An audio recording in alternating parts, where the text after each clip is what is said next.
Welcome to our channel. Today we how to authenticate with Evernote using login verification and recovery. Quick tutorial step by step clearly.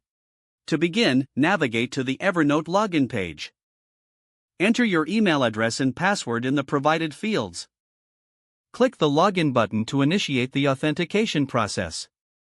If you have enabled login verification, you will receive a prompt for a verification code. Check your email or authentication app for the code.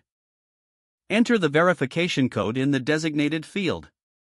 Click the Submit button to complete the login process. If you encounter issues logging in, click on the Forgot Password link.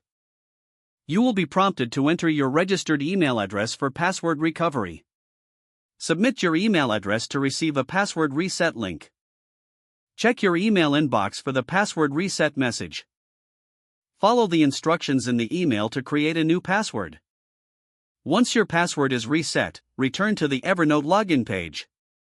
Input your email address and the new password. Click the Login button to access your account. If you continue facing difficulties, ensure that your internet connection is stable. Verify that you are using the correct email address associated with your Evernote account.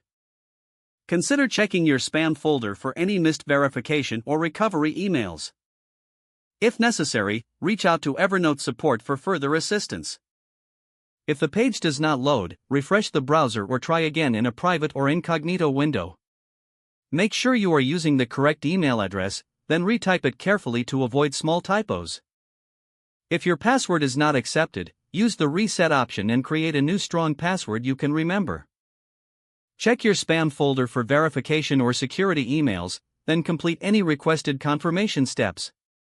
Enable two-factor authentication if available to improve account security and reduce unauthorized access risk. After signing in, review your profile details so your contact information and settings are accurate and current. If you see an error message, note it down and try again after restarting your device and internet connection. Log out when you finish, especially on shared devices, to keep your account and payment information secure. If the page does not load, refresh the browser or try again in a private or incognito window. Don't forget to like this video and subscribe to our channel for more step-by-step tech guides.